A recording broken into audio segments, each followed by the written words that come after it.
I was speaking to a friend recently and I asked him what could I put on YouTube to get some ideas.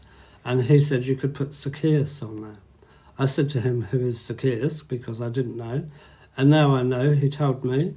And Zacchaeus lived in Jericho and Jesus was coming through one day.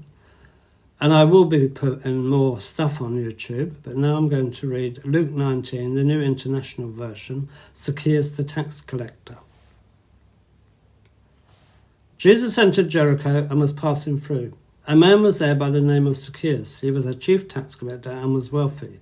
He wanted to see who Jesus was, but because he was short, he could not see over the crowd. So he ran ahead and climbed a sycamore fig tree to see him, since Jesus was coming that way. When Jesus reached the spot, he looked up and said to him, "Zacchaeus, come down immediately. I must stay at your house today." So he came down at once and welcomed him gladly. All the people saw this and began muttering, "He has gone to be the guest of a house of a sinner."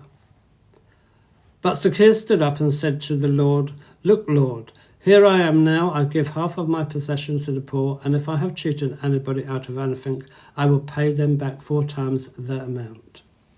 Jesus said to him, "Today salvation has come to this house, because this man too is a son of Abraham, for the Son of Man came to seek and save the lost." And that is who Zacchaeus was and is and was. He's in heaven, I would have thought now. Or on the day of judgment, he will go to heaven, one would say. But there's a phrase in the Bible, saying in the Bible, it's easier for a camel to pass through the eye of a needle than it is for a rich man to enter the kingdom of heaven. And Zacchaeus knew this somehow, and so did Jesus.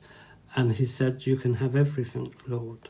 And I say this to him as well. It's not easy to say as well, because we live in a very materialistic world. And I say, "I give everything to you, Lord." I lay on the floor and I say, and I prostrate myself, and I say, "Everything is yours." And I hope I can do that when it comes to it as well. Give everything. And that is the word of the Lord. Amen.